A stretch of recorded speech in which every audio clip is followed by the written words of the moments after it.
സുഹൃത്തുക്കളെ, കേരള ശാസ്ത്ര സാഹിത്യ പരിഷത്തിന്റെ ശാസ്ത്രാവബോധ ക്യാമ്പയിന്റെ 7ാമത് പുസ്തക പരിചയം നടത്താനായതിലുള്ള സന്തോഷം ആദ്യമേ രേഖപ്പെടുത്തട്ടെ. ഇന്നിവിടെ പരിചയപ്പെടുത്തുന്ന പുസ്തകം മഹാകവി കുമാരനാശാന്റെ ചിന്താവിഷ്ടിയായ സീത എന്ന ബുക്ക്. മദനമാഷ് പറഞ്ഞതുപോലെ ചിന്താവിഷ്ടിയായ സീതയൊക്കെ പരിചയപ്പെടുത്താൻ മാത്രമുള്ള ഒരു ഇതുണ്ടോ എന്ന് ചോദിച്ചത് വളരെ ശരിയാണ്. കാരണം 100 വർഷങ്ങൾക്ക് മുമ്പ് എഴുതപ്പെട്ട ഒരു കാവ്യമാണ് ചിന്താവിഷ്ടിയായ സീത. കുമാരനാശാന്റെ 100 വർഷങ്ങൾക്ക് 100-ലധികമായി, കഴിഞ്ഞതിന് മുമ്പത്തെ വർഷമായിരുന്നു 100ാം വാർഷികം നമ്മൾ ആഘോഷിച്ചത്. അങ്ങനെയുള്ള ആ പുസ്തകം പരിചയപ്പെടുത്തുന്നതിൽ ഞാനൊന്നും ഒട്ടും വളർന്നിട്ടില്ല എന്നുള്ളത് സത്യമാണ്. പക്ഷെ എത്ര വായിച്ചാലും മതിയാവാത്ത, എത്ര പറഞ്ഞാലും മതിയാവാത്ത, എത്ര മണിക്കൂറുകൾ വേണമെങ്കിലും സീതയെക്കുറിച്ച് സംസാരിക്കാനാവുമെന്നുള്ളതിൻ്റെ ഒരു തെളിവാണ് ഈ സീത, ചിന്താവിഷ്ടിയായ സീത. 1914 തുടങ്ങി 19 എഴുതി തീർത്ത മഹാകാവ്യം. ഏകദേശം 192 ശ്ലോകങ്ങളിലായിട്ട് കുമാരനാശാൻ വരച്ചു കാട്ടിയിരിക്കുന്ന സീതാദേവിയുടെ ചിത്രം. അതിൻ്റെ ആദ്യത്തെ ശ്ലോകം നമ്മളെല്ലാവരും സ്കൂളിൽ പഠിച്ചിട്ടുണ്ട്. സുധർമാമുനിയോട് അയോധ്യയിൽ എന്നുള്ള തുടങ്ങുന്ന ആ ശ്ലോകം, അതൊന്നും ഞാൻ ചൊല്ലുന്നില്ല. അങ്ങനെ ചൊല്ലാൻ നിന്ന് കഴിഞ്ഞാൽ ഇത് 1 മണിക്കൂറല്ല, 2 മണിക്കൂറല്ല, അതിലപ്പുറത്തേക്കും ഈ ഒരു ചർച്ച നീണ്ടുപോകും എന്നുള്ളത് തന്നെയാണ്. സീത എന്ന പുസ്തകം, ചിന്താവിഷ്ടിയായ സീതയുടെ കഥ എന്ന് പറയുന്നത് രാമായണത്തിലെ നമ്മുടെ ആദികാവ്യമായ വാൽമീകി മഹർഷിയുടെ രാമായണത്തിന്റെ ഒരേട് മാത്രമാണ് ചിന്താവിഷ്ടിയായ സീത. രാമായണം എന്ന് പറയുമ്പോൾ രാമ, രാവണ, സീത, വാൽമീകി, ലക്ഷ്മണൻ തുടങ്ങിയ കുറേ ആളുകളുടെ ജീവിത കഥയാണ് രാമായണം എന്ന് പറയുന്നത്. ഒരു ബൃഹത് ആയിട്ടുള്ള ഒരു കഥയാണ്. കഥകളും ഉപകഥകളും എല്ലാം കൂടി ചേർന്ന് ഒരു ബൃഹത് ആയിട്ടുള്ള ഒരു കഥയാണ് രാമായണം എന്ന് പറയുന്നത്. ആ രാമായണത്തിലെ പ്രധാന കഥാപാത്രമായ സീതാദേവിയുടെ, ജനകപുത്രിയായ സീതയുടെ, ജാനകിയുടെ ചില നിമിഷങ്ങൾ മാത്രമാണ്, അവർ ചിന്തിച്ചു കൊണ്ടിരിക്കുന്ന ചില നിമിഷങ്ങൾ മാത്രമാണ് മഹാകവി കുമാരനാശാൻ തൻ്റെ കവിതയ്ക്ക് കഥാതന്തുവായിട്ട് എടുത്തിട്ടുള്ളത്. ശ്രദ്ധിക്കണം, ബൃഹത്തായ ഒരു കഥയിലെ ഒരു കഥാപാത്രത്തിന്റെ ഏതാനും ചില നിമിഷങ്ങൾ മാത്രം പ്രതിപാദിക്കുന്ന 192 ശ്ലോകങ്ങളിലായി വിടർന്നു കിടക്കുന്ന ഒരു കഥയാണ് ചിന്താവിഷ്ടിയായ സീതയുടെ കഥ. മൈക്കൊന്ന് മ്യൂട്ട് ചെയ്താൽ നന്നായിരുന്നു. സൗണ്ട് നല്ല സൗണ്ടിലാണ്. സരോജിനിദാസ് VS എന്ന് പറഞ്ഞ മൈക്കൊന്ന് ഓഫ് ചെയ്ത് സഹകരിക്കാം.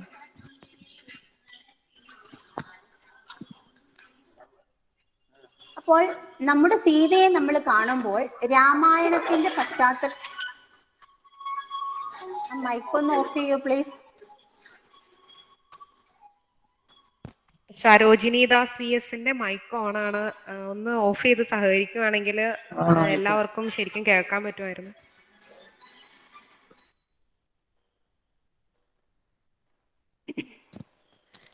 അങ്ങനെയുള്ള രാമായണത്തിന്റെ ഏടുകളിൽ നിന്നെടുത്ത സീതാദേവിയുടെ ഏതാനും നിമിഷങ്ങളെ കുറിച്ചാണ് മഹാകവി കുമാരനാശാൻ ഇവിടെ വർണ്ണിച്ചിരിക്കുന്നത്. കുമാരനാശാനെ കുറിച്ച് നമുക്ക് എല്ലാവർക്കും അറിയാം. ഒരുപാട് കാവ്യങ്ങൾ എഴുതിയിട്ടുള്ള ഒരു വ്യക്തിയാണ് അദ്ദേഹം. അദ്ദേഹത്തിന്റെ എല്ലാ കൃതികളും തന്നെ സ്ത്രീപക്ഷ ചിന്തകൾ മുന്നോട്ട് വെക്കുന്ന കൃതികളാണെന്ന് പറയാതിരിക്കാൻ വയ്യ. ഉദാഹരണത്തിന് വീണപൂവ്, ലീല, നളിനി, ചണ്ടാല ഭിക്ഷുകി തുടങ്ങി, ചിന്താവിഷ്ടിയായ സീത തുടങ്ങി ഒരുപാട് കൃതികൾ സ്ത്രീപക്ഷ ചിന്തകൾ മുന്നോട്ട് വെക്കുന്ന കൃതികളാണ്. ഇതിൽ പ്രരോദനം എന്നൊരു കൃതി മാത്രമേ ഇതിന് വ്യത്യാസം പറയാനുള്ളൂ. സ്ത്രീയുടെ വ്യത്യസ്ത ചിന്തകളെയും വ്യത്യസ്ത ഭാവങ്ങളെയും വ്യത്യസ്ത കാലത്തെയും ഒക്കെ പ്രതിനിധാനം ചെയ്യുന്ന കഥകളാണ് മറ്റുള്ള കാവ്യങ്ങളിൽ വരുന്നത്. എന്നാൽ സ്ത്രീ പുരുഷ ദാമ്പത്യം അല്ലെങ്കിൽ ഭാര്യാഭർത്തൃ ബന്ധം പ്രതിനിധാനം ചെയ്യുന്ന ഒരു കൃതി എന്ന് പറയുന്നത് ചിന്താവിഷ്ടിയായ സീത എന്ന് മാത്രം പറയാവുന്നതാണ്. ഇതിൽ സീത മുന്നോട്ട് വയ്ക്കുന്ന ആശയങ്ങൾ, സീത മുന്നോട്ട് വയ്ക്കുന്ന രാഷ്ട്രീയം, 100 വർഷങ്ങൾക്ക് ഇപ്പുറത്തും അല്ലെങ്കിൽ 100 വർഷങ്ങൾക്ക് ശേഷവും ചർച്ച ചെയ്യപ്പെടുന്നുണ്ടെങ്കിൽ സീത മുന്നോട്ട് വെക്കുന്ന രാഷ്ട്രീയത്തിന് വ്യക്തമായ കാരണങ്ങളുണ്ട്. അതാണ് നമ്മൾ ഇവിടെ ചർച്ച ചെയ്യുന്നത്. നമുക്ക് എല്ലാവർക്കും അറിയാവുന്നതുപോലെ ശ്രീരാമചന്ദ്രൻ സീതാദേവിയെ സ്വയംവരം ചെയ്യുന്നു. അവര് സന്തോഷമായിട്ട് കുട്ടികളായിരുന്ന സമയത്ത് തന്നെ വിവാഹിതരായി ഒന്നിച്ച് കളിച്ച് വളർന്ന് ജീവിക്കുന്ന ഭാര്യ ഭർത്താക്കന്മാരായ സീതയും ശ്രീരാമനും. ശ്രീരാമന്റെ അച്ഛൻ ദശരഥന് ഭാര്യയ്ക്ക് കൊടുത്ത ഒരു വാക്കിന്റെ പുറത്ത് 14 വർഷം കാട്ടിൽ താമസിക്കാനിട വരികയും ആ കാനനവാസത്തിനിടയ്ക്ക് സീതാദേവിയെ രാവണൻ എന്ന രാക്ഷസൻ അപഹരിച്ചു കൊണ്ടുപോവുകയും കുറെ നാള് രാവണന്റെ ലങ്കയിൽ സീതയെ പാർപ്പിക്കുകയും അതിഘോരമായ യുദ്ധത്തിനൊടുവിൽ രാമരാവണ യുദ്ധത്തിനൊടുവിൽ സീതയെ വീണ്ടെടുക്കുകയും ചെയ്യുന്നു. ഈ വീണ്ടെടുത്തതിന് ശേഷം തിരിച്ചു കൊട്ടാരത്തിലേക്ക് കൊണ്ടുവരുന്നു. തിരിച്ചു കൊട്ടാരത്തിലേക്ക് കൊണ്ടുവന്നു കഴിഞ്ഞ് സീത ഗർഭിണിയാണെന്ന വിവരം അറിയുമ്പോൾ സഭാവാസികളിൽ ഒരാളായ സീതയിൽ ചാരിത്ര്യം സംശയിക്കപ്പെടുന്നു. സീതയുടെ ചാരിത്രത്തെ സംശയിക്കപ്പെടുന്നു. ഈ സംശയം കേട്ട ഉടനെ തന്നെ ഒരു ചതിയിലൂടെ, ആ ചതി ഞാൻ പിന്നീട് പറയാം, ചതിയിലൂടെ സീതയെ ശ്രീരാമൻ കാട്ടിൽ ഉപേക്ഷിക്കുന്നു. കാട്ടിൽ ഗർഭിണിയായ സീതയെ വാൽമീകി മഹർഷിക്ക് അഭയം കൊടുക്കുന്നു. അദ്ദേഹത്തിന്റെ ആശ്രമത്തിൽ വെച്ച് സീത പ്രസവിക്കുന്നു.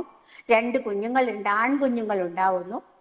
ശ്രീരാമന്റെ ചരിതം, ശ്രീരാമന്റെ കഥ വാൽമീകി രചിക്കുകയും ഈ കുട്ടികളെ ഇത് പഠിപ്പിക്കുകയും ഇത് ശ്രീരാമ സദസ്സിൽ അവതരിപ്പിക്കാനായി, രാജസൂയത്തിന്റെ സമയത്ത് ശ്രീരാമ സദസ്സിൽ അവതരിപ്പിക്കാനായി ഈ കുട്ടികളുമായി വാൽമീകി മഹർഷി ശ്രീരാമന്റെ സവിധത്തിലേക്ക് പോകുന്ന ആ സമയത്ത് സന്ധ്യാനേരത്ത് അതിചിന്ത വഹിച്ചു സീത പോയി എന്നാണ് അവിടെ പറയുന്നത്. അതിചിന്ത വഹിച്ചുകൊണ്ട് സീത ആ സുധർമാമുനിയുടെ, അതായത് വാൽമീകി മഹർഷിയുടെ ആശ്രമ പ്രാന്തത്തിൽ അതിചിന്ത വഹിച്ചുകൊണ്ട് സായം സന്ധ്യയിൽ, സന്ധ്യ ആവുന്ന സമയത്ത്, സന്ധ്യയായി എന്ന് പറഞ്ഞാൽ പകൽ അസ്തമിച്ചിട്ടില്ല, രാത്രി ആയിട്ടില്ല, ആ ഇടയ്ക്കുള്ള സമയത്ത് ഇപ്രകാരമുള്ള ചിന്തകളെ വഹിച്ചുകൊണ്ട് സീത ഇരിക്കുന്നു.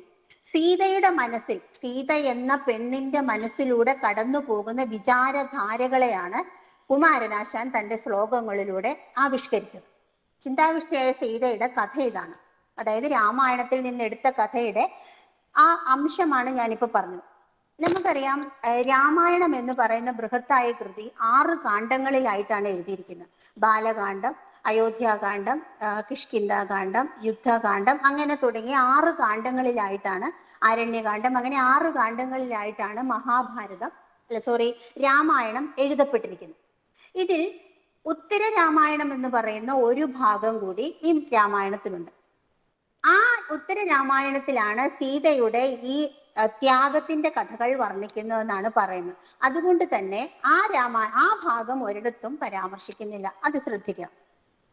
വിവേകാനന്ദൻ പറഞ്ഞിട്ടുണ്ട്, രാമായണം എന്ന് പറയുന്നത് യഥാർത്ഥത്തിൽ രാമന്റെ അയനമല്ല, അത് ശരിക്കും സീതയുടെ അയനമാണ്. സീതയുടെ അയനമാണ്, ഒരു പെണ്ണിന്റെ അയനമാണ്. അത് എന്തുകൊണ്ട് ഇതിന് സീതായനം എന്ന് പേരിടാമായിരുന്നില്ലേ, എന്തുകൊണ്ട് ഇതിന് സീതായനം എന്ന് പേരിട്ടില്ല എന്നതൊരു ചോദ്യമാണ്. വാൽമീകി രാമായണം എന്ന് പറയുന്നത് ശ്രീരാമൻ എന്ന് പറയുന്ന വ്യക്തി, മര്യാദ പുരുഷോത്തമനായ ശ്രീരാമൻ, ആദർശ പുരുഷനായ ശ്രീരാമൻ, ദൈവികമായ പരിവേഷമുള്ള ശ്രീരാമൻ, ഇതൊക്കെയാണ് ശ്രീരാമനെ കുറിച്ച് നമ്മളൊക്കെ സങ്കല്പിച്ചു വെച്ചിരിക്കുന്നത്. പക്ഷെ വാൽമീകി എഴുതിയ രാമായണത്തിൽ ശ്രീരാമൻ എന്ന് പറയുന്നത് വെറും ഒരു മനുഷ്യൻ മാത്രമായിരുന്നു. രാമൻ അവതാരമായിരുന്നു, വിഷ്ണുവിന്റെ അവതാരമായിരുന്നു എന്നൊക്കെ പറയുന്നത് പിന്നീടാണ്. ശ്രീരാമൻ എന്ന് പറയുന്നത് ശരിക്കും ഒരു മനുഷ്യന്റെ അവതാരമാണ്. മനുഷ്യപക്ഷത്ത് നിന്നുകൊണ്ട് നമ്മൾ ശ്രീരാമനെ ചിന്തിക്കുമ്പോൾ ശ്രീരാമൻ ഒരു മനുഷ്യനാണെന്ന് തന്നെ നമുക്ക് മനസ്സിലാകും. അങ്ങനെയുള്ള പല സന്ദർഭങ്ങളും ഈ കാവ്യത്തിലുടനീളം കാണപ്പെടുന്നുണ്ട്. ഇവിടെ ശ്രീരാമൻ, മര്യാദാ പുരുഷോത്തമനായ ശ്രീരാമനെ കുമാരനാശാന്റെ ചിന്താവിഷ്ടയായ സീതയിലൂടെ വിമർശിക്കുകയാണ്.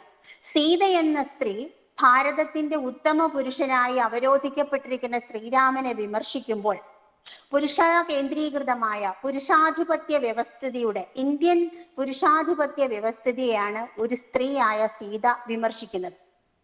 ശരിക്കും അത് ശരിക്കും അത് യാഥാസ്ഥിതിക ബോധമുള്ള എല്ലാവരെയും പൊള്ളിച്ചിരുന്ന ഒരു കഥ തന്നെയായിരുന്നു. ഒരിക്കലും ഒരു സ്ത്രീ പുരുഷനെ വിമർശിക്കുന്നത് സമൂഹം അംഗീകരിച്ചിരുന്നില്ല. സ്ത്രീക്ക് ചില കെട്ടുപാടുകളോടെയാണ് സ്ത്രീയെ എല്ലായ്പ്പോഴും വളർത്തിയിരുന്നത്. നമ്മൾ പഠിച്ചിട്ടുണ്ട്, പിതാ രക്ഷതി കൗമാരെ, പുത്രോ രക്ഷതി ഭർത്തോ രക്ഷതി യൗവനെ, രക്ഷന്തി പുത്രോ വാർദ്ധക്യേ ന സ്ത്രീ സ്വാതന്ത്ര്യമർഹതി. ചെറുപ്പകാലത്ത് പിതാവിനാലും യൗവനകാലത്ത് ഭർത്താവിനാലും വാർദ്ധക്യകാലത്ത് മക്കളാലും സംരക്ഷിക്കപ്പെടേണ്ടവളാണ് സ്ത്രീ എന്ന പൊതുബോധം പുരാണങ്ങൾ മുതലേ സ്ത്രീയുടെ മേലെ കെട്ടിവെച്ചിരുന്ന ഒരു കാര്യമാണ്. ഇതിനെതിരായി ഏതെങ്കിലും ഒരു സ്ത്രീ ശബ്ദമുയർത്തിയാൽ, ഇതിനെതിരായി ഏതെങ്കിലും ഒരു സ്ത്രീ പ്രതികരിച്ചു കഴിഞ്ഞാൽ അപ്പൊ അവളെ ധിക്കാരിയായി, അല്ലെങ്കിൽ അപ്പൊ അവൾ അഹങ്കാരിയായി, അല്ലെ അവള് അവൾക്ക് വേറെ വേറെ പേരുകളൊക്കെ നമ്മുടെ സമൂഹം കൊടുക്കും. ഇവിടെ സമൂഹമാണ് എപ്പോഴും കുറ്റവാളിയായിട്ട് നിൽക്കുന്നതെന്ന് എനിക്ക് തോന്നുന്നു.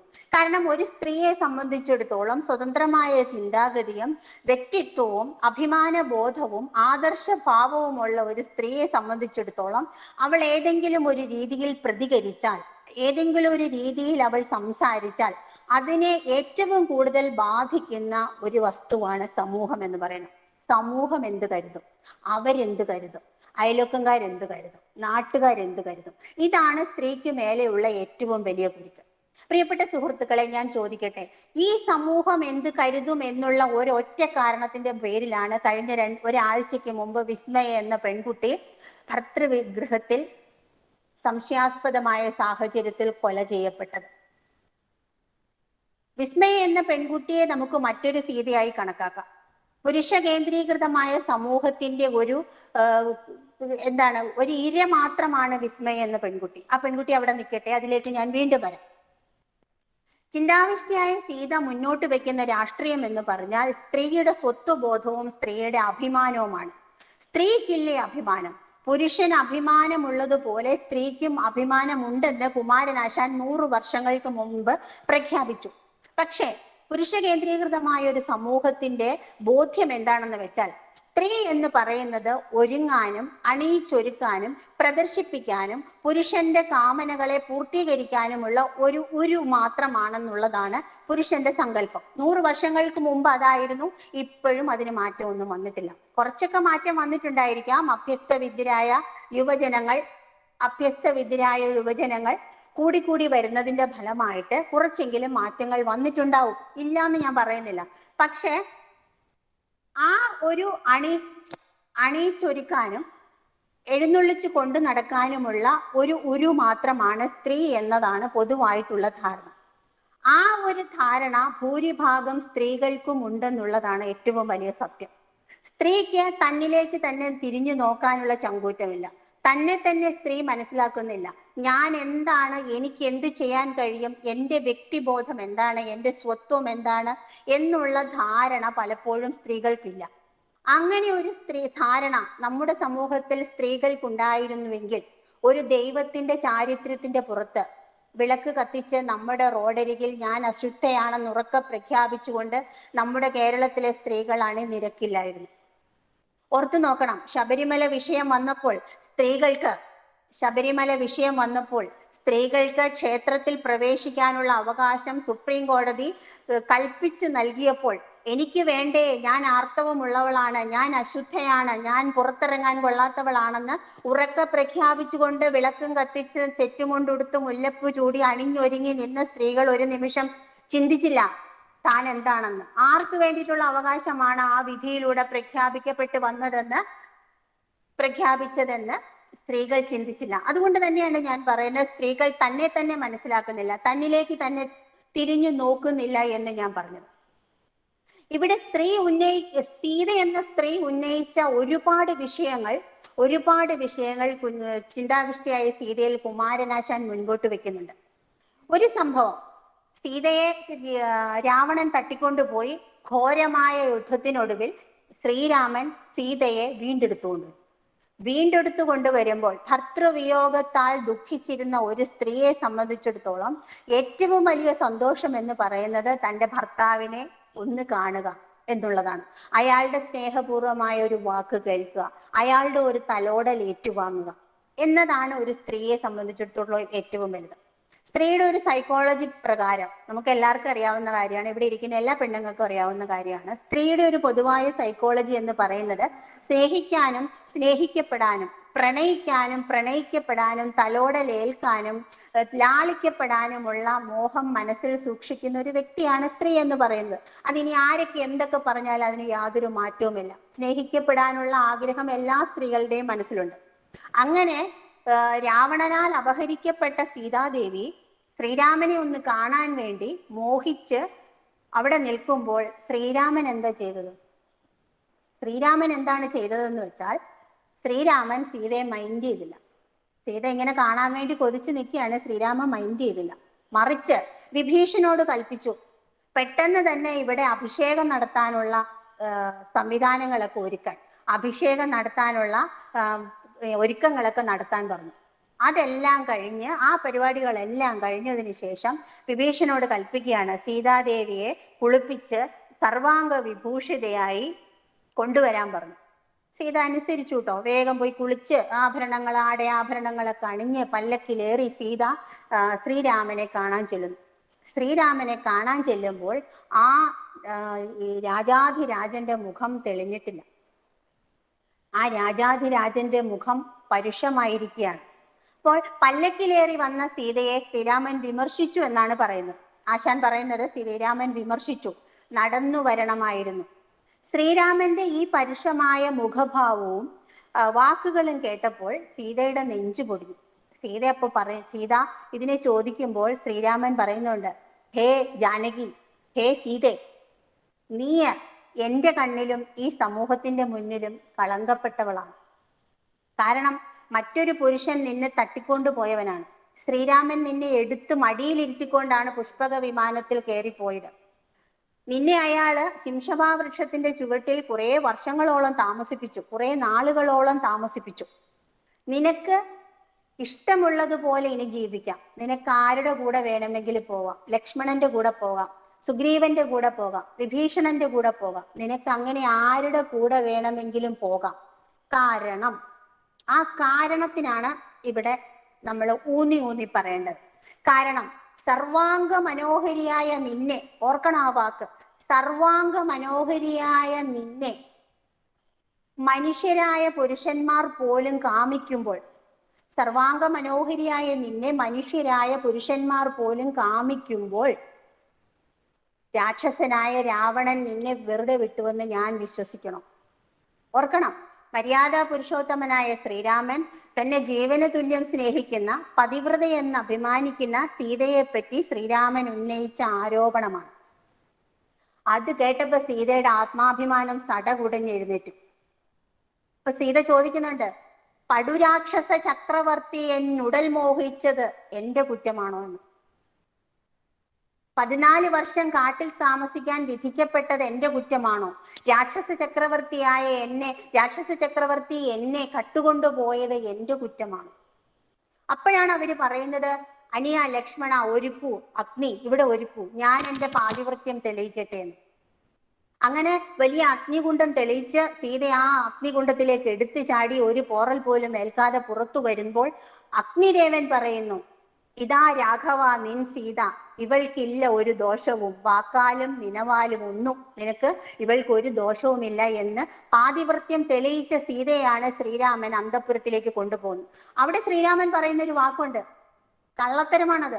എനിക്കറിയാം നീ പതിവ്രതയാണെന്ന്, പക്ഷെ എനിക്ക് ഈ നാട്ടുകാരെ ബോധിപ്പിക്കണം, എനിക്ക് എന്റെ പ്രജകളെ ബോധിപ്പിക്കണം. സ്വന്തം ഭാര്യയെ വിശ്വാസമില്ലാത്ത, കൂടെ കഴിയുന്ന സ്വന്തം പെണ്ണിനെ വിശ്വാസമില്ലാത്ത ഒരു പുരുഷൻ നാട്ടുകാരെ ബോധിപ്പിക്കുന്നതാണോ പുരുഷത്വം എന്ന് ഇവിടെ നിങ്ങൾക്ക് തീരുമാനിക്കാം. അവിടെയും വില്ലനായിട്ട് വന്നത് നാട്ടുകാരും പ്രജകളുമാണ്. 100 വർഷങ്ങൾക്ക് മുമ്പ് കുമാരനാശാൻ എഴുതി വെച്ച ആ നാട്ടുകാർ അല്ലെങ്കിൽ സമൂഹം എന്നുള്ള ആ നീരാളിപ്പിടുത്തം ഇപ്പോഴും നമ്മളെ പിന്തുടർന്നു കൊണ്ടിരിക്കുകയാണ്. ആ സമൂഹത്തിന്റെ മുൻപിൽ സീത കളങ്കിതയല്ല എന്ന് തെളിയിക്കുന്നത് മൂലം ആ രാജാധിരാജന്റെ യശസ് ഉയർത്തുകയായിരുന്നു അയാളുടെ ലക്ഷ്യം. അവിടെയാണ് രാമനെ യശോലംബടനായ രാജാവ് എന്ന് വിളിക്കുന്നത്. അയാൾക്ക് അയാളുടെ യശസ്സായിരുന്നു മുഖ്യം. അങ്ങനെ അഗ്നിശുക്തി ചെയ്തു വന്ന സീതയെ കൊട്ടാരത്തിൽ കൊണ്ടുവരുന്നു. അവിടെ വെച്ച് സീത ഗർഭിണിയാവുന്നു. ഗർഭിണിയായ സീതയെ പറ്റി രാജസദസ്സിൽ അല്ലെങ്കിൽ നാട്ടിലുള്ള ഒരു ക്ഷുരകൻ അപവാദം പറയുന്നു, ഇത് രാമന്റെ കൊച്ചു തന്നെയാണോ? നമ്മുടെ നാട്ടിൻപുറത്ത് അങ്ങനെയാണല്ലോ പറയുന്നത്, ഇത് രാമന്റെ തന്നെയാണോ എന്നൊരു അപവാദം പറയുന്നു. ഇത് കേട്ട ഉടനെ ശ്രീരാമന് വീണ്ടും ഭാര്യയെ സംശയമാകുന്നു, കാട്ടിൽ കൊണ്ടുപോയി കളയുന്നു. അപ്പൊ ഗർഭാവസ്ഥയിൽ സീത ശ്രീരാമനോട് പറയാണ്, പണ്ട് നമ്മൾ ചിത്രകൂടത്തിൽ താമസിച്ചിരുന്ന സമയത്തെ ആ ആശ്രമവാടികളൊക്കെ എനിക്കൊന്ന് കാണണം, ഇപ്പൊ ഗർഭിണിയായിരിക്കുന്ന അവസ്ഥയിൽ എനിക്കൊന്ന് കാണണം എന്നൊരാഗ്രഹം പറഞ്ഞപ്പോൾ ശരി നിന്നെ കൊണ്ടുപോകാമെന്ന് പറഞ്ഞ് പ്രണയിച്ച് പ്രലോഭിപ്പിച്ച് ലക്ഷ്മണന്റെ കൂടെ പല്ലക്കിയിലേറ്റി കാട്ടിൽ കൊണ്ടുപോയി അവിടെ അവളെ ഉപേക്ഷിച്ച് കളഞ്ഞു വരികയാണ്. അപ്പോൾ മാത്രമാണ് പാവപ്പെട്ട സീത താൻ ചെയ്ത കുറ്റം എന്തെന്ന് പോലും അറിയാതെ കാട്ടിൽ ഉപേക്ഷിക്കപ്പെട്ടതായി അറിയുന്നത്. അവിടെയാണ് വാത്മീകി എന്ന സന്യാസിയുടെ മഹത്വം നമ്മൾ മനസ്സിലാക്കേണ്ടത്. രാമൻ ഇല്ലാതെ പോയതും മഹർഷിയായ വാത്മീകിക്ക് ഉണ്ടായതുമായ ഒരു സാധനം അവിടെ ഉണ്ടായിരുന്നു, മനുഷ്യത്വം എന്ന് പറയുന്ന ഒരു സാധനം. ഗർഭിണിയായ ഭാര്യയെ ആരുമില്ലാത്ത ക്രൂരമൃഗങ്ങൾ വിഹരിക്കുന്ന കാട്ടിൽ ഉപേക്ഷിക്കാൻ കാണിച്ച മനസ്സ് രാമനുണ്ടെങ്കിൽ, ആരുമില്ലാതെ വന്ന ആ പെൺകുട്ടിയെ സംരക്ഷിച്ച് സ്വന്തം മകളെ പോലെ ശുശ്രൂഷിച്ച് അവിടെ താമസിപ്പിക്കാൻ കാണിച്ച വാൽമീകി മഹർഷിയുടെ മനസ്സ് എവിടെ നിൽക്കുന്നു? അങ്ങനെയുള്ള മഹർഷിമാരുടെ കഥയായിരുന്നു രാമായണം എന്ന് പറയുന്നത്. ആ മഹർഷിമാരുടെ പേരിൽ ഊറ്റം കൊള്ളുന്ന ഇന്നത്തെ മഹർഷിമാരെവിടെ നിൽക്കുന്നു? എവിടെ നിൽക്കുന്നു? ചിന്തിച്ചു നോക്കണം. ഇന്ന് നമ്മുടെ നാട്ടിലെ മഹർഷിമാരുണ്ട്. രാമന്റെ കഥകൾ കൊട്ടിഘോഷിച്ച് വിളംബരം ചെയ്യുന്ന മഹർഷിമാർ ഇന്നും നമ്മുടെ ഇന്ത്യ മഹാരാജ്യത്ത് ഇഷ്ടം പോലെയുണ്ട്. വായിൽ കൊമ്പുമുളച്ച ഈ മഹർഷിമാർ ഇന്ന് എവിടെ നിൽക്കുന്നു? വാൽമീകി എന്ന മനുഷ്യസ്നേഹിയായ മഹർഷിയുടെ ഔന്നത്യം എവിടെ നിൽക്കുന്നു? ഇത് രണ്ടും ഈ ഒരു അവസരത്തിൽ നമ്മൾ താരതമ്യം ചെയ്യപ്പെടേണ്ടതാണ്. അവിടെ വെച്ച് സീത പ്രസവിക്കുന്ന 2 കുഞ്ഞുങ്ങൾ ഉണ്ടാവുന്നു. ഈ കുട്ടികളെ രാമായണം പഠിപ്പിക്കുന്നു. ഈ കഥ അവതരിപ്പിക്കാനായിട്ട് ശ്രീരാമന്റെ കൊട്ടാരത്തിലേക്ക് കൊണ്ടുപോകുന്നു. ആ സമയത്താണ് സീത ചിന്തിക്കുന്നത്. ആ ചിന്തയ്ക്ക് ഏറെ പ്രാധാന്യമുണ്ട്, ഏറെ പ്രസക്തമാണ്. കാരണം സീത ചിന്തിക്കുന്ന എന്താണെന്ന് വെച്ചാൽ, ഈ കുട്ടികളെയും കൊണ്ട് വാൽമീകി മഹർഷി കൊട്ടാരത്തിൽ ചെല്ലുകയും ഈ കഥ അവതരിപ്പിക്കുകയും ചെയ്യുമ്പോൾ നിശ്ചയമായിട്ടും ശ്രീരാമന് മനസ്സിലാകും, ഇതെന്റെ മക്കളാണ്. തീർച്ചയായിട്ടും മനസ്സിലാകും, ഇത് എൻ്റെ മക്കളാണ്. ഉടനെ എന്നെ വിളിച്ചുകൊണ്ടു പോവാൻ ശ്രീരാമന്റെ കൊട്ടാരത്തിൽ നിന്ന് വാൽമീകി മഹർഷിയെ അയക്കും. ദൂതൻ വരും, എന്നെ വിളിച്ചുകൊണ്ട് പോകുവാൻ വേണ്ടി ദൂതൻ വരും. അപ്പോഴാണ് സീത ചിന്തിക്കുന്നത്, അരുതെന്തൈ വീണ്ടും തിരുമുമ്പിൽ തെളിവേകി ദേവിയായി വിളങ്ങിയിടണമെന്ന് കരുതുന്നു മന്നവൻ. ശരി, പാവയോ ഇവൾ. അല്ലയോ രാജാവേ, ഹേ രാഘവ, അല്ലയോ ശ്രീരാമചന്ദ്ര, നിങ്ങൾ എന്താണ് വിചാരിച്ചത്? വീണ്ടും നിങ്ങളുടെ കാലത്ത് ഒരു തവണ നിങ്ങൾ എന്നെ അഗ്നിശുദ്ധി ചെയ്ത് ഞാൻ പതിവ്രതയാണ്, ഞാൻ ചാരിത്ര്യവതിയാണെന്ന് നിങ്ങൾ തെളിയിച്ചതാണ്. ആ തെളിയിച്ച നിങ്ങൾ വീണ്ടും എന്നെ കൊട്ടാരത്തിലേക്ക് വന്ന് നിങ്ങളുടെ കാലടികളിൽ വന്ന് പട്ടമക്ഷിയായിട്ട് എന്നെ അഭിഷേകം ചെയ്യാൻ നിങ്ങൾ വിളിക്കുന്നു. നിങ്ങൾ വിളിക്കുമ്പോൾ വരാനും നിങ്ങൾ കളയുമ്പോൾ പോകാനും വരാൻ ഞാൻ എന്താ പാവയാണോ ശ്രീരാമ? ഏറ്റവും പ്രസക്തമായ ഒരു ചോദ്യമാണ്. ഒരു സ്ത്രീ പുരുഷ കേന്ദ്രീകൃതമായ സമൂഹത്തിന് നേരെ ഉയർത്തിയ ഏറ്റവും വലിയ പ്രകോപനപരമായ ഒരു ചോദ്യമായിരുന്നു അത്. താൻ വിളിക്കുമ്പോൾ വരാനും തൻ്റെ കാലടികളിൽ തപസ്സിരിക്കാനും തൻ്റെ ഇടിയും തൊഴിയും ചവിട്ടും തൻ്റെ ഭർസനങ്ങളും എല്ലാം കേട്ട് ജീവിക്കാൻ ഞാൻ എന്താ പാവയാണോ രാമ? ഓർക്കണം, 100 വർഷങ്ങൾക്ക് മുമ്പ് 102 വർഷങ്ങൾക്ക് മുമ്പ് ഇന്ത്യൻ സമൂഹത്തിലെ അല്ലെങ്കിൽ ഭാരത സംസ്കാരത്തിലെ കുലസ്ത്രീകളുടെ മകുടോദാഹരണമായ ആജന്മ പാവനയായ പാതിവൃത്യത്തിന്റെ ചാരിത്രത്തിന്റെ പെണ്ണെന്ന സത്തയുടെ ഉദാത്തമായ സ്ത്രീ ആയ ജാനകിയെ, സീതാദേവിയെ കൊണ്ട് ഇപ്രകാരം ചിന്തിപ്പിക്കാൻ നമ്മുടെ കുമാരനാശാന് മാത്രമേ സാധിച്ചുള്ളൂ. പുരുഷന്റെ നേരെ വിരൽ ചൂണ്ടി സംസാരിക്കാൻ അങ്ങനെ സാധിച്ചത് സീതയ്ക്ക് മാത്രമേ ഉണ്ടായിരുന്നു. പക്ഷേ അപ്പൊ തന്നെ കുലസ്ത്രീ ഉണർന്നു. ഇത് ചോദിച്ച പാടെ കുലസ്ത്രീ അങ്ങ് ഉണർന്നു. അയ്യോ, ഞാൻ ചെയ്തത് അപരാധമായി പോയല്ലോ, ഞാൻ അങ്ങനെ ചോദിച്ചത് തെറ്റായി പോയല്ലോ, പൊറുക്കണം രാഘവ, താങ്കൾ എന്നോട് പൊറുക്കണമെന്ന് സീത ഉടനെ തന്നെ അനഘാശയാ ഹാ ക്ഷമിക്കയൻ മനവും ചേതനയും വഴങ്ങിടാം. പെട്ടെന്നുണ്ടായ വികാര വിക്ഷോഭത്താലാണ് അനഘാശയ എന്ന് സംബോധന ചെയ്യുന്നത് എന്താണെന്നറിയോ?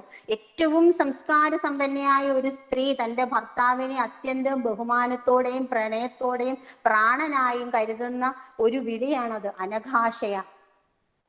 എടോ പോടോ എന്നൊന്നല്ല വിളിച്ചത്, അനഘാശയ. അല്ലയോ അല്ലയോ ബഹുമാന്യനായ എൻ്റെ ഭർത്താവേ, ഹാ ക്ഷമിക്കേ, ഞാൻ ഇങ്ങനെ ചിന്തിച്ചു പോയതിൽ എന്നോട് ക്ഷമിക്കുക. എൻ്റെ മനസ്സും ശരീരവും ഇങ്ങനെ ഒരു തീരുമാനം ഉണ്ടാകുമെന്ന് അറിഞ്ഞപ്പോൾ വിറച്ചുപോയി. അതുകൊണ്ട് മാത്രമാണ് ഞാൻ അങ്ങനെ ചിന്തിച്ചത്. അപ്പൊ ഒരേ സമയം സീതയിൽ അഭിമാനിനിയായ ഒരു സ്ത്രീയുണ്ട്, അതേസമയം മറുവശത്ത് ഒരു കുലസ്ത്രീയുണ്ട്. കുലസ്ത്രീ എന്താണെന്ന് ഞാൻ ഇനി പറയണ്ടല്ലോ. ഒരു വശത്ത് അഭിമാനിനിയായ ഒരു സീതയുണ്ട്, അതേ സമയത്ത് കുലസ്ത്രീയായ മറ്റൊരു സീതയുണ്ട്. ഇവിടെ ആത്യന്തികമായി സ്ത്രീയുടെ പൊതുബോധം എന്ന് പറയുന്നത് അപവാദമാണ്. ഒരു പെണ്ണിനെ സംബന്ധിച്ചിടത്തോളം അവൾക്ക് ഏറ്റവും കൂടുതൽ അവളെ നോവിക്കുന്ന അല്ലെങ്കിൽ അവളെ കീറി മുറിക്കുന്ന ഒരു കാര്യമാണ് അവളുടെ ചാരിത്രത്തെ സംശയിച്ച് അവളെ പറ്റി അപവാദം പറഞ്ഞുണ്ടാക്കുക എന്ന്. അപ്പൊ അഭിമാനിനിയായ ഒരു സ്ത്രീക്ക് സഹിക്കാൻ കഴിയാത്ത ഒരു കാര്യമാണ് ശ്രീരാമന്റെ ഭാഗത്ത് നിന്നുണ്ടായത്. താൻ പൂർണ്ണമായും തെറ്റുകാരിയല്ലാന്ന് അദ്ദേഹത്തിനും അറിയാം, തനിക്കും അറിയാം. എന്നിട്ടും സമൂഹത്തിന്റെ മുൻപിൽ നല്ല പിള്ളയാവാൻ, സമൂഹത്തിന്റെ മുമ്പിൽ യശസ്സുയർത്താൻ, ഒരു രാജാവെന്ന നിലയിൽ തന്റെ അന്തസ് ഉയർത്താൻ വേണ്ടി സ്വന്തം ഭാര്യയെ അഗ്നിവിശുദ്ധയാക്കുന്ന ഭർത്താവാണ് ശ്രീരാമൻ. അപ്പൊ അങ്ങനെ താൻ വിളിക്കുമ്പോ വരാനും പൊക്കോ എന്ന് പറയുമ്പോ പോകാനും ഞാൻ എന്താ പാവയാണ്. അപ്പൊ ആ സന്ധ്യാസമയത്ത് സുധർമാമുനിയോട് അയോധ്യയിൽ ആ ശ്ലോകം തുടങ്ങുന്ന ആ സായാസന്ധ്യയിൽ അവിടെ അതിചിന്ത വഹിച്ചിരിക്കുന്ന സീതയും പിന്നീടുള്ള സീതയും ഏകദേശം ഒരേ ചിന്തയിലുള്ളവരാണ്. കാരണം എന്നെ ഇങ്ങനെ വിളിക്കുമെന്നും വിളിച്ചു കഴിഞ്ഞാൽ എനിക്ക് പോകാതിരിക്കാൻ പറ്റുമില്ല എന്നും ഉപബോധ മനസ്സിൽ സീത മനസ്സിലാക്കുമ്പോൾ സീത സ്വയം ഒരു തീരുമാനമെടുക്കുന്നുണ്ട്. തനിക്ക് എൻ്റെ അഭിമാനം ഇനി അടിയറവ് വെക്കാൻ പറ്റില്ലെങ്കിലും എനിക്ക് എൻ്റെ അഭിമാനത്തെ എൻ്റെതായ രീതിയിൽ സംരക്ഷിക്കാൻ കഴിയുമെന്നും സീത അവിടെ തെളിയിക്കുകയാണ്. മാത്രമല്ല യശസ്സിനെ മാത്രം ലക്ഷ്യമിടുന്ന ശ്രീരാമനെ അതിക്രൂരമായിട്ട് നിശിതമായിട്ട് സീതാദേവി വിമർശിക്കുന്നുണ്ട്. നിങ്ങൾ യശോലമ്പടലാണ്, നിങ്ങൾ ഒരു രാജാവെന്ന നിലയിൽ നിങ്ങളുടെ യശസ്സിനെ മാത്രമാണ് നിങ്ങൾ കാംക്ഷിക്കുന്നതെങ്കിൽ ആ കാട്ടിൽ വെച്ച് തല കീഴായി നിന്ന് തപസ് ചെയ്ത ശംഭൂകൻ എന്ന മുനിയെ നിങ്ങൾ വധിച്ചില്ലേ? ശംഭൂകൻ എന്ന ഒരു മുനിയെ നിങ്ങൾ അവിടെ വെച്ച് ക്രൂരമായിട്ട് വധിച്ചില്ലേ? അപ്പോൾ ഒരു രാജാവായ നിങ്ങൾക്ക് ഒരു ബ്രാഹ്മണനായ ഒരു മുനിയെ വധിക്കാൻ നിങ്ങൾക്ക് അവകാശമുണ്ടോ? അപ്പൊ അതൊന്നും നിങ്ങളുടെ യശസ്സിന് കോട്ടം തട്ടുന്നില്ലേ? അപ്പോൾ നിങ്ങൾ യശസ്സിനെ മാത്രം മാനിക്കുന്നവനാണ്, തൻ്റെ കുടുംബത്തെ മാനിക്കുന്നില്ല എന്ന് പറയുമ്പോൾ പോലും നിങ്ങൾ ഇതുപോലെയുള്ള അക്രമങ്ങൾ ചെയ്യുന്നില്ലേ? തീർച്ചയായും ശ്രീരാമന്റെ പേര്, ശ്രീരാമനും ശ്രീരാമ കഥയും ഇന്ന് ഇന്ത്യ മഹാരാജ്യത്ത് എല്ലായ്പ്പോഴും ചർച്ച ചെയ്തുകൊണ്ടിരിക്കുകയാണ്. ശ്രീരാമന്റെ പേരിലും രാമരാജ്യത്തിന്റെ പേരിലും നമ്മുടെ ഇന്ത്യ മഹാരാജ്യത്ത് നടക്കുന്ന കോലാഹലങ്ങൾ ഇന്നും തുടർന്നുകൊണ്ടിരിക്കുകയാണ്, ഈ നിമിഷം വരെ തുടർന്നുകൊണ്ടിരിക്കുകയാണ്. മര്യാദ പുരുഷോത്തമനായ ഒരു മനുഷ്യന്റെ പേരിലാണ്. അദ്ദേഹം ദൈവമൊന്നുമല്ല. ഞാൻ പറഞ്ഞില്ലേ, AD 10-ാം നൂറ്റാണ്ടിലാണ് ശ്രീരാമനെ ഒരു ദൈവ പരിവേഷം കൊടുക്കുന്നത്.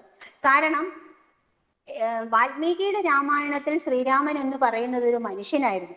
ആ മനുഷ്യൻ സീത എന്ന സ്ത്രീയോട് ഈ മാതിരി വൃത്തികേടുകളൊക്കെ ചെയ്തപ്പോൾ അതിനെ സീത ചോദ്യം ചെയ്യുമെന്ന് വന്നപ്പോൾ ശ്രീരാമന് AD 10-ാം നൂറ്റാണ്ടായപ്പോൾ ഒരു ദൈവത്തിന്റെ പരിവേഷം അങ്ങ് കൊടുത്തു. അതായത് വിഷ്ണുവിന്റെ അവതാരമായിട്ട് അങ്ങ് കൊടുത്തു. ദൈവത്തിനെ പിന്നെ വിമർശിക്കാൻ ഒട്ടുമിക്ക ആളുകളും മുതിരില്ലല്ലോ. അപ്പൊ അങ്ങനെ മനുഷ്യനായ ശ്രീരാമൻ ഒരു സുപ്രഭാതത്തിൽ ദൈവമായി മാറുകയും പിന്നെ തുടർന്ന് ഇങ്ങോട്ടുണ്ടായ കോലാഹലങ്ങൾക്കൊക്കെ നമ്മളും സാക്ഷികളാണ്. രാമരാജ്യവും ശ്രീരാമനും ഒക്കെ നമ്മൾ സാക്ഷികളാണ്.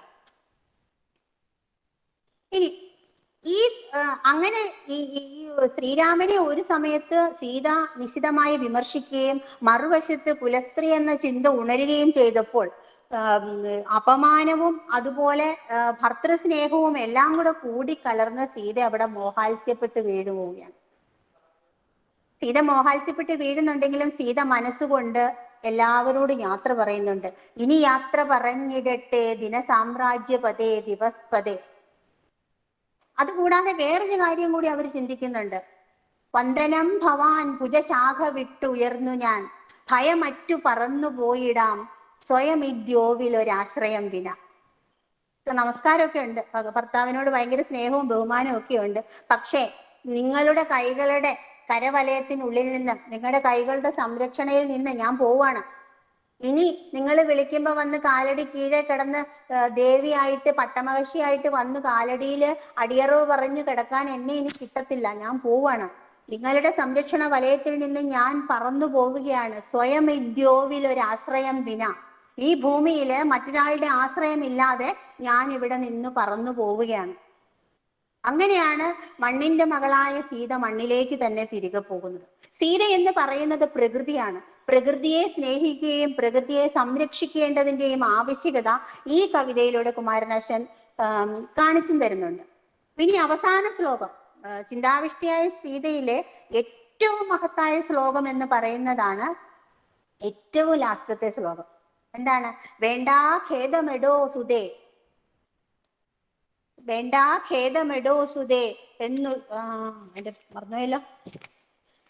എന്റെ കാലടികൾ ഒട്ടും ഭയക്കേണ്ട, വേണ്ടാ ഖേദമെടോ സുതേ വരികയെന്നോതും മുനീന്ദ്രന്റെ കാൽത്തണ്ടാർ നോക്കി നടന്നധോവദനയായി ചെന്ന സഭാവേദിയിൽ മിണ്ടാതന്തികത്തെത്തി യൊന്നനിശയ ക്ലാന്താസ്യനാം കാന്തനെ കണ്ടാൽ പൗരസമക്ഷം അന്നിലയിലീ ലോകം വെടിഞ്ഞാൾ സതി. വാൽമീകി മഹർഷി പറയാണ്, വിഷമിക്കൊന്നും വേണ്ട മകളെ, നിന്നെ കൂട്ടിക്കൊണ്ട് ചെല്ലാനാണ് ശ്രീരാമൻ എന്നെ പറഞ്ഞു വിട്ടിരിക്കുന്നത്. അപ്പം എൻ്റെ കൂടെ മകള് പോന്നോളൂ. ഒരച്ഛന്റെ സ്ഥാനത്ത് നിന്നുകൊണ്ട് വാൽമീകി പറയുമ്പോൾ സീതാദേവി ഒന്നും പറഞ്ഞില്ല, എതിർക്കൂല, ഞാൻ വരില്ല എന്ന് പറയുന്നില്ല, ഞാൻ ചെയ്യില്ല എന്നും പറയുന്നില്ല. കുലസ്ത്രീയാണല്ലോ, കുലസ്ത്രീ അനുസരിച്ചല്ലേ പറ്റുള്ളൂ.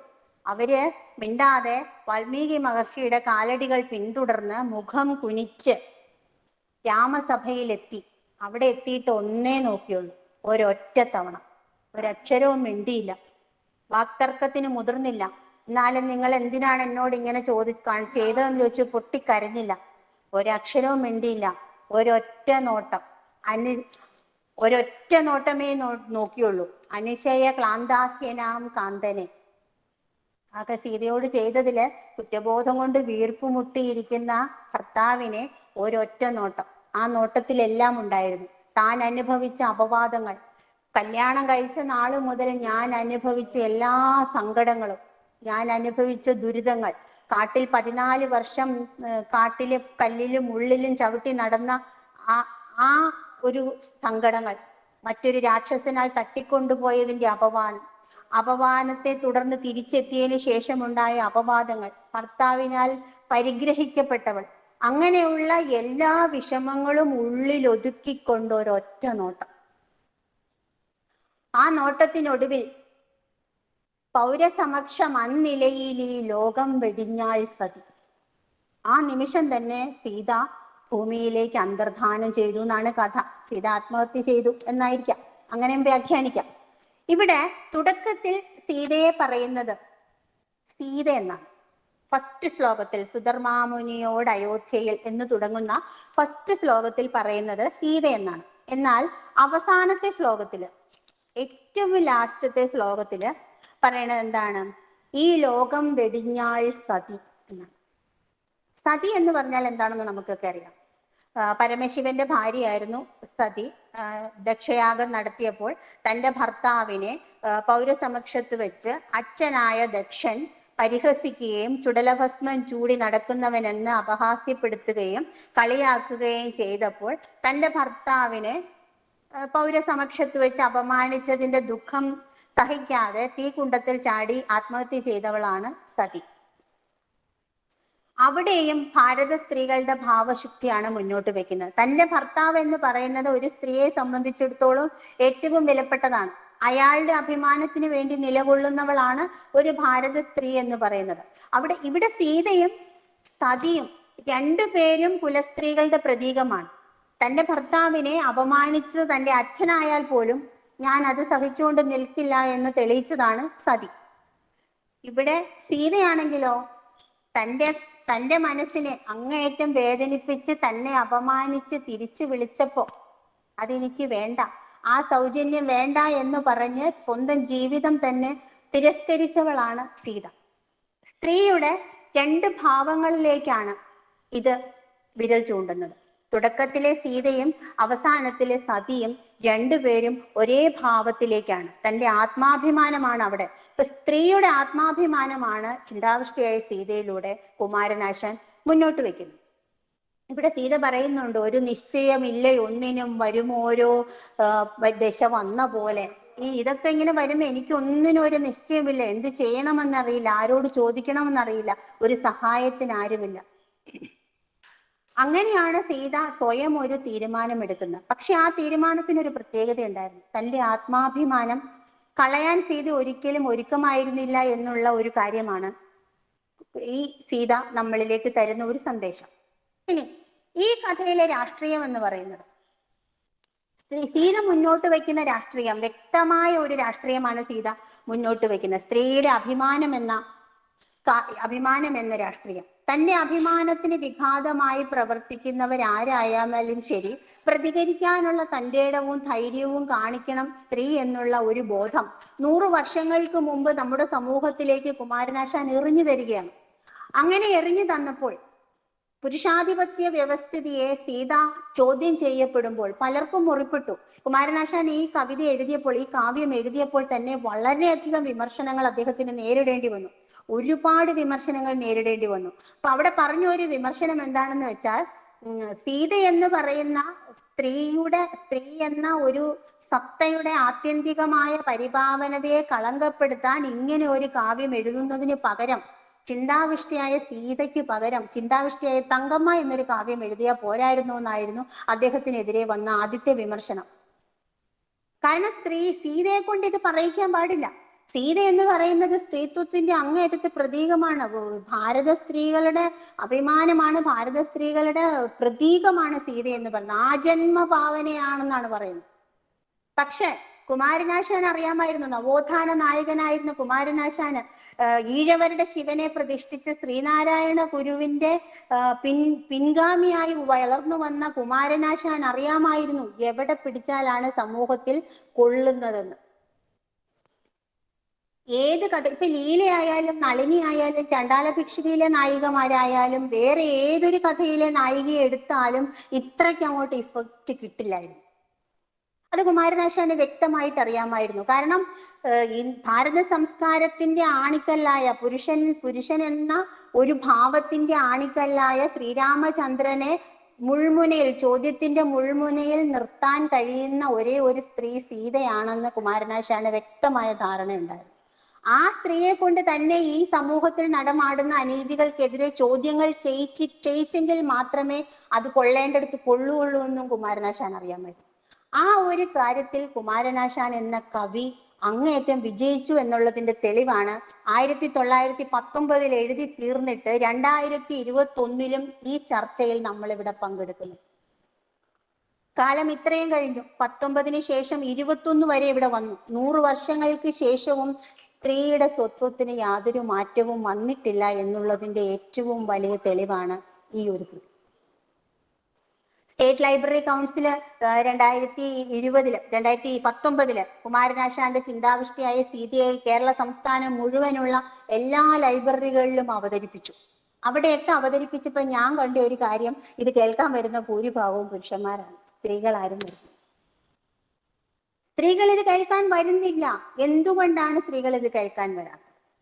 ഇപ്പൊ ഈ കഴിഞ്ഞ ദിവസം ഉണ്ടായ സംഭവം, സ്ത്രീധനത്തിന്റെ പേരിൽ ദാരുണമായി കൊല ചെയ്യപ്പെട്ടതോ ആത്മഹത്യ ചെയ്തതോ പോലീസ് തെളിയിക്കട്ടെ, നമ്മൾ അതിലേക്കൊന്നും കടക്കുന്നില്ല. അങ്ങനെ ജീവൻ പൊലിഞ്ഞു പോയ പെൺകുട്ടികളുടെ നാടാണ് ഉത്തര. പാമ്പിനെ കൊണ്ട് കടിപ്പിച്ചു കൊന്ന പെൺകുട്ടി ഉത്തരയുടെ നാടാണിത്. അഞ്ചു, അതുപോലെ സൂര്യനെല്ലി, കവിയൂര് തുടങ്ങി ധാരാളം പെൺകുട്ടികളുടെ നാടാണിത്. വിസ്മയ എന്ന പെൺകുട്ടിക്ക് 1.5 ഏക്കർ സ്ഥലവും 100 പവനും 12 ലക്ഷത്തിന്റെ ആഡംബര കാറും കൊടുത്തിട്ട് ഇത് പോരാ എന്ന് പറയുന്ന ആർത്തി പൂണ്ട ഒരു സമൂഹത്തിന്റെ പ്രതിനിധിയാണ് അവളെ വിവാഹം ചെയ്തത്. ഈ ഒരു ബോധ്യം എന്തുകൊണ്ടാണ് ആ പെൺകുട്ടിക്കും അവളുടെ മാതാപിതാക്കൾക്കും ഉണ്ടാകാതെ പോയത് എന്നും കൂടി ഈ സീതയെ കൂടെ കൂട്ടി വായിക്കണം. കാരണം ഒരു പെൺകുട്ടി വളർന്നു വരുന്നത്, ഒരു പെൺകുട്ടി സമൂഹത്തിൽ ഒരു കച്ചവടച്ചരക്കായിട്ടല്ല വളരേണ്ടത്. ഇപ്പൊ രണ്ട് രാജ്യങ്ങൾ, ശ്രീരാമനും സീതയും തമ്മിൽ കല്യാണം കഴിഞ്ഞപ്പോൾ രണ്ട് രാജ്യങ്ങൾ തമ്മിലുള്ള സമ്മേളനമായിരുന്നു അത്. അവിടെ രാജ്യതന്ത്രത്തിന്റെ ഭാഗമായിരുന്നു അത്. പണ്ട് പുരാണങ്ങളിലും അങ്ങനെയായിരുന്നു. പാഞ്ചാലിയെ ചൂത് കളിച്ച് പണയം വെക്കാൻ കിട്ടിയത് പാഞ്ചാലിയായിരുന്നു. അപ്പൊ നമ്മുടെ പുരാണങ്ങൾ തെളിയിച്ചു വെച്ചിരിക്കുകയാണ്, സ്ത്രീ എന്ന് പറഞ്ഞത് കല്യാണം കഴിച്ചു കഴിഞ്ഞാൽ പണയം വെക്കാനും കൊല്ലാനും ചവിട്ടി അരയ്ക്കാനും ഉള്ളത് മാത്രമാണ് എന്നുള്ള ഒരു പൊതുബോധ്യം നമ്മുടെ പുരാണങ്ങൾ മനുസ്മൃതി മുതൽ ഇങ്ങോട്ടിങ് എഴുതി വെച്ചേക്കാണ്. നാ സ്ത്രീ സ്വാതന്ത്ര്യം അർഹതി. ആയുർവേദത്തിന് പഠിക്കുന്ന, ആയുർവേദ ഡോക്ടർ ആവാൻ പഠിക്കുന്ന ഒരു പെൺകുട്ടിയെ അവളുടെ കുടുംബക്കാരുടെ മുമ്പിലിട്ട്, വിവാഹത്തിന് മുൻപ് വിവാഹത്തിന് പിൻപ് അവളുടെ കോളേജിലിട്ട്, അവളുടെ അച്ഛന്റെ അമ്മയുടെ സഹോദരന്റെ മുമ്പിലിട്ട് താലി കെട്ടി എന്ന് പറയുന്ന ആ അധമൻ മർദ്ദിച്ചപ്പോൾ പ്രതികരിക്കാനുള്ള തന്റെ ഇടം ആ പെൺകുട്ടിക്ക് ഇല്ലാതെ പോയത് എന്തുകൊണ്ടാണ്? നമ്മുടെ സമൂഹത്തെ ഭയന്ന്. ഇത്രോ സ്വത്തും കൊടുത്ത് ഞാൻ കെട്ടിച്ച് വിട്ടിട്ട് അവള് തിരിച്ച് വീട്ടിൽ വന്ന നാട്ടുകാരെന്ത് പറയും? നാട്ടുകാരെന്ത് പറയും? അത് തന്നെയാണ് ശ്രീരാമനും ചോദിച്ചത്. നിന്നെ എനിക്കറിയാം, പക്ഷെ പ്രജകൾ എന്ത് പറയും? നിന്റെ ചാരിത്രത്തെ കുറിച്ച് പ്രജകൾ എന്ത് പറയും? 100 വർഷങ്ങൾക്ക് മുമ്പ് ശ്രീരാമന് തോന്നിയ അതേ ചിന്തയാണ് 100 വർഷങ്ങൾക്ക് ഇപ്പോഴും നമ്മുടെ നാട്ടിൽ തോന്നിക്കൊണ്ടിരിക്കുന്നത് എന്നതിൽ ശ്രദ്ധേയമാണ്. നാട്ടുകാരല്ല നമ്മുടെ ജീവിതം തീരുമാനിക്കേണ്ടത്. താൻ പഠിക്കണം, എനിക്കൊരു ജോലി കിട്ടണം, ഞാൻ സ്വന്തം കാലിൽ നിൽക്കണം, മറ്റുള്ളവന്റെ ആശ്രയത്തിനല്ലാതെ സ്വതന്ത്രമായി സംസാരിക്കാനും സ്വതന്ത്രമായി പ്രതികരിക്കാനും സ്വതന്ത്രമായി സ്വപ്നം കാണാനും ഉള്ള ഒരു മനസ്സ് എനിക്കുണ്ടെന്ന് ഓരോ പെൺകുട്ടിയും തിരിച്ചറിയുമ്പോൾ മാത്രമേ സീതാദേവി ആവുകയുള്ളൂ. സീതാദേവി ആത്മഹത്യ ചെയ്തോ, അന്തർധാനം ചെയ്യുമോ, എന്തൊക്കെയോ ചെയ്തു. പക്ഷെ ആത്മഹത്യ ഒന്നും ചെയ്യണ്ട. താൻ എന്താണെന്നും തന്നിൽ എന്താണെന്നും തനിക്ക് എന്താകാൻ സാധിക്കുമെന്നും തനിക്ക് എന്തൊക്കെ ചെയ്യാൻ കഴിയുമെന്നുമുള്ള ഒരു ബോധ്യം പെൺകുട്ടികൾക്ക് ഉണ്ടാവുന്ന കാലത്ത് മാത്രമേ ഈ പുരുഷാധിപത്യത്തിന്റെയും പുരുഷ കേന്ദ്രീകൃതമായ വ്യവസ്ഥിതിക്കും ഈ നാട്ടിൽ മാറ്റം വരികയുള്ളൂ എന്നും കൂടി ഈ സീത വായിക്കുമ്പോൾ നമുക്ക് ചേർത്ത് വായിക്കാവുന്നതാണ്. ഓരോ മാസവും ഓരോ ആഴ്ചയും ഓരോ മണിക്കൂറും നമ്മുടെ നാട്ടിൽ ഓരോ 10-ലധികം പെൺകുട്ടികൾ പീഡിപ്പിക്കപ്പെട്ടുകൊണ്ടിരിക്കുകയാണ്. സ്ത്രീയുടെ ചാരിത്രം കവർന്നെടുക്കാനുള്ളതാണ്. സ്ത്രീകളും കീഴാളരും, അതായത് ദളിതരും സ്ത്രീകളും ആക്രമിക്കപ്പെടാനും അതുപോലെ ചവിട്ടി തേക്കാനും ഉള്ളവരാണെന്നുള്ളൊരു പൊതുബോധ്യമാണ് നമ്മുടെ ഇന്ത്യ മഹാരാജ്യത്ത് ഇന്ന് രൂഢമൂലമായി കൊണ്ടിരിക്കുന്നത്. കത്വയിലെ പെൺകുട്ടിയെ നോക്കൂ. അമ്പലത്തിനുള്ളിൽ വെച്ച് ആസിഫ ബാനു എന്ന പെൺകുട്ടി പാടത്ത് പുല്ലരിയാൻ പോയപ്പോൾ ക്രൂരമായി പീഡിപ്പിച്ച് നാവരിഞ്ഞ് പച്ചയ്ക്ക് കത്തിച്ച പെൺകുട്ടി. എന്തുകൊണ്ട്? പെൺകുട്ടികളും ദളിതരും എപ്പോഴും അടിച്ചമർത്തപ്പെടേണ്ടവരാണെന്നുള്ള ബോധ്യം ജനങ്ങളുടെ ഇടയിൽ അല്ലെങ്കിൽ സമൂഹത്തിന്റെ ഇടയിൽ പടർന്നുകൊണ്ടിരിക്കുന്നു. ഇതിനെതിരെ 100 നിയമങ്ങളുണ്ട്. സ്ത്രീധനത്തിന് നിയമമുണ്ട്, സ്ത്രീ പീഡന നിയമമുണ്ട്, ആ നിയമമുണ്ട്, ഈ നിയമമുണ്ട്, ഒരുപാട് നിയമങ്ങളുണ്ട്. പക്ഷെ ഈ നിയമങ്ങളൊക്കെ നോക്കുകുത്തികളായി നിൽക്കുകയും നിയമത്തിന്റെ പഴുതുകൾ ഉപയോഗിച്ച് വീണ്ടും ഇവിടെ അതിക്രമങ്ങളും അനാചാരങ്ങളും തുടർക്കഥയായി മാറിക്കൊണ്ടിരിക്കുകയാണ്. ഒരു കാര്യം ഇവിടെ ശ്രദ്ധേയമാണ്. 100 വർഷങ്ങൾക്ക് മുമ്പ് ഒരു സ്ത്രീയെ കൊണ്ട് ഒരു പുരുഷനെതിരെ, അതായത് ഒരു ദൈവപരിവേഷമുള്ള ശ്രീരാമനെതിരെ ഇങ്ങനെ സംസാരിപ്പിച്ച കുമാരനാശാൻ ഇന്നാണ് ജീവിച്ചിരുന്നെങ്കിൽ രക്ഷയില്ല, പല്ലനയാറ്റി മുങ്ങി മരിക്കൊന്നും വേണ്ടായിരുന്നു, അതിനു മുമ്പേ തട്ടിക്കളഞ്ഞാണ്. ചോദ്യം ചെയ്യപ്പെടുന്നവരെ, ചോദ്യം ചെയ്യുന്നവരെ അടിച്ചമർത്തുക എന്നുള്ള ഒരു രാജതന്ത്രം നമ്മുടെ നാട്ടിൽ പടർന്നുകൊണ്ടിരിക്കുകയാണ്. മീശ എഴുതിയ ഹരീഷിനെതിരെ, മീശ കത്തിച്ചു കളഞ്ഞു, മീശയല്ല കത്തിച്ച, മീശയുടെ പുസ്തകം കത്തിച്ചു കളഞ്ഞു. അതുപോലെ അയാൾക്കെതിരെ എന്തെല്ലാം കോലാഹലങ്ങളാണ് ഈ നമ്മുടെ നാട്ടിൽ ഉണ്ടാക്കിയത്. എന്തിന്? ഒരു എഴുത്തുകാരന്റെ സ്വാതന്ത്ര്യത്തെ പോലെ, ഒരു ചലച്ചിത്രകാരന്റെ സ്വാതന്ത്ര്യത്തെ പോലെ, ഒരു കവിത എഴുതുന്നവന്റെ സ്വാതന്ത്ര്യത്തെ പോലും ചോദ്യം ചെയ്യുന്ന ഒരു സമൂഹത്തിലാണ് നമ്മൾ ജീവിക്കുന്നത്. പക്ഷെ ഇതില് ഈ കഴിഞ്ഞ ദിവസത്തെ പേപ്പറിൽ നമ്മളൊരു വാർത്ത കണ്ടു. ആനി ശിവ എന്ന് പറയുന്ന ഒരു പോലീസുകാരിയുടെ വാർത്ത. ഭർത്താവ് ഉപേക്ഷിച്ചു പോയി, ഒരു കൊച്ചുകുട്ടിയുണ്ട്. എന്ത് ചെയ്തു? നിശ്ചയദാർഢ്യത്തോടെ അവള് പിടിച്ചു നിന്നു. അവള് പഠിച്ചു കൂലിപ്പണി എടുത്തും അതും ഇതും പാർട്ട് ടൈം ജോലികളൊക്കെ ചെയ്ത് അവള് സ്വന്തമായിട്ട് പഠിച്ച് ഇന്ന് എറണാകുളം ജില്ലയിൽ ഒരു പോലീസ് ഉദ്യോഗസ്ഥയായിട്ട് അവള് മാറിയിരിക്കുകയാണ്. നിശ്ചയദാർഢ്യം കൊണ്ട് മാത്രമാണ് അത് സംഭവിച്ചത്.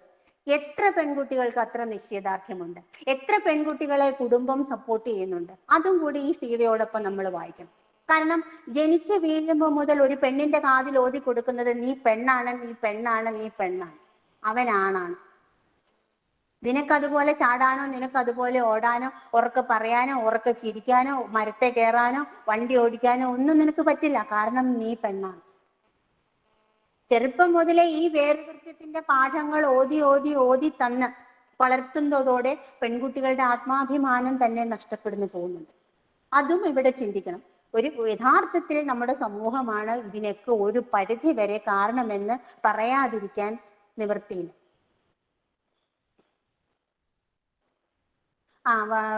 മധുരമാഷ ഒരു പോയിന്റ് നോട്ട് ചെയ്തിട്ടുണ്ട്, ഞാൻ ശ്രദ്ധിച്ചു. ഞാൻ പറഞ്ഞു കഴിഞ്ഞപ്പോഴാണ് ഞാൻ ഓർത്തത്, പിന്നെ തിരുത്താൻ വിട്ടുപോയതാണ്. അന്നത്തെ കാലത്ത് ബ്രാഹ്മണർക്ക് മാത്രമേ തപസ് ചെയ്യാനുള്ള അധികാരമുണ്ടായിരുന്നു. ബ്രാഹ്മണ്യത്തിന് വളരെ പ്രാധാന്യം കൊടുത്തുകൊണ്ടിരിക്കുന്ന ഒരു സമൂഹമാണ് ഇന്ത്യൻ പുരുഷാധിപത്യം എന്ന് പറഞ്ഞാൽ. അത് ആ പുരുഷാധിപത്യം ബ്രാഹ്മണാധിപത്യമായിരുന്നു.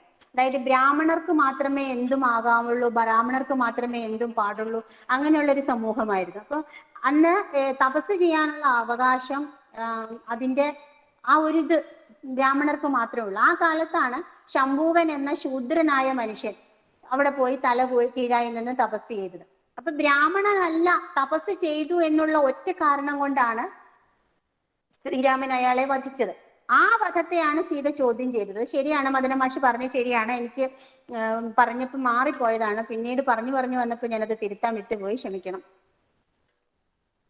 അപ്പൊ ആദർശ പുരുഷ രൂപം എന്ന് നമ്മള് വിവക്ഷിക്കുന്ന ശ്രീരാമൻ ശംഭൂകൻ എന്ന ശൂദ്രമുനിയെ കൊന്നപ്പോൾ അയാളുടെ ഈ ആദർശം എവിടെ പോയി? സ്വന്തം ഭാര്യയെ ഗർഭിണിയായ സ്വന്തം ഭാര്യയെ, അബലയായ ഒരു പെൺകുട്ടിയെ കാട്ടിൽ ഉപേക്ഷിച്ചപ്പോൾ ഈ പുരുഷന്റെ ആദർശം എവിടെ പോയി? തെറ്റുകാരി അല്ലെന്നറിഞ്ഞിട്ട് കൂടി അഗ്നിശുദ്ധി ചെയ്തപ്പോൾ ഈ ആദർശം എവിടെ പോയി? ഇപ്പൊ രാമൻ എന്ന് പറയുന്ന മനുഷ്യന്, രാജാവിന് മനുഷ്യന്റേതായ ചിന്തകളാണ്. കാട്ടിൽ ഇവർ ഒന്നിച്ച് ജീവിച്ചു ധരിക്കുമ്പോൾ പ്രണയലോലുപനായ ഒരു മനുഷ്യന്റെ മുഖം, ഭാര്യ കാട്ടിൽ നിന്ന് തിരിച്ചു വിളിച്ചു കൊണ്ടുവരുമ്പോൾ ക്രൂരനായ ഒരു ഭർത്താവിന്റെ മുഖം, അതുപോലെ ഉപേക്ഷിക്കുമ്പോൾ അയാൾക്ക് എന്താണ്, തന്റെ അന്തസ് മാത്രം കാക്ഷിക്കുന്ന ഒരു മനുഷ്യന്റെ മുഖം. അവസാന സീത അയാളുടെ കൺമുന്നിൽ വെച്ച് അന്തർധാനം ചെയ്യുമ്പോൾ നിസ്സഹായതയുടെ മുഖം. അങ്ങനെ ശ്രീരാമൻ എന്ന ദൈവപരിവേഷത്തിന് മനുഷ്യന്റേതായ എല്ലാ സ്വഭാവങ്ങളും ഉണ്ടായിരുന്നു. മനുഷ്യന്റെ കഥ എഴുതി അവസാനം ബ്രാഹ്മണാധിപത്യം നിലനിർത്തുന്നതിന്റെ ഭാഗമായിട്ടാണ് ശ്രീരാമനെ ദൈവമാക്കി മാറ്റിയത്. അതിന്റെ പേരിലാണ് ഇന്നും ഈ കോലാഹലങ്ങളൊക്കെ നടത്തിക്കൊണ്ടിരിക്കുന്നത്. ഇപ്പം സീത എന്ന കാവ്യം എപ്പോഴും മുന്നോട്ട് വെക്കുന്നത് പാവനയായ സീത ഒരു തട്ടിക്കയറുന്ന കലഹിനിയായ ഒരു വഴക്കാളിയായ ഒരു ഭാര്യ ആയിരുന്നില്ല. വളരെ ശാന്തയായ, കൃത്യമായി ചിന്തിക്കുന്ന, തനിക്ക് തൻ്റെതായ വ്യക്തമായ അഭിപ്രായങ്ങളുള്ള ഒരു മനുഷ്യ സ്ത്രീയായിരുന്നു സീത. ആ അഭിമാനം വ്രണപ്പെടുത്തുമെന്ന് തോന്നുന്ന നിമിഷത്തിലാണ് അവൾ ഇമാതിരി ജീവത്യാഗം ചെയ്യാൻ ചെയ്തത്. അപ്പോൾ ധർമ്മപരിപാലനം ചെയ്യേണ്ട പുരുഷനാൽ ഉപേക്ഷിക്കപ്പെടുമ്പോൾ ഉണ്ടാകുന്ന വേദന ചിന്താവിഷ്ടിയായ സീത എന്ന കാവ്യത്തിലൂടെ കുമാരനാശാൻ വ്യക്തമായിട്ട് അവതരിപ്പിച്ചു. ഒപ്പം ഈ 21ാം നൂറ്റാണ്ടിലും ഈ 2021 എത്തി നിൽക്കുന്ന ഈ കാലഘട്ടത്തിലും സമൂഹത്തിന്റെ നേരെ 100,000 ചോദ്യങ്ങളാണ് തൊടുക്കുന്നത്. അതിൽ നിന്നും അന്നും ഇന്നും വ്യവസ്ഥിതികൾക്ക് മാറ്റങ്ങൾ ഒരുപാടൊന്നും വന്നിട്ടില്ല എന്ന് തന്നെ ഉറക്കെ പ്രഖ്യാപിച്ചുകൊണ്ട് കുമാരനാശാന്റെ ചിന്താവിഷ്ടിയായ സീതയുടെ ഈ കാവ്യത്തിന്റെ പരിചയപ്പെടുത്തൽ ഇവിടെ അവസാനിപ്പിക്കുകയാണ്. നന്ദി, നമസ്കാരം.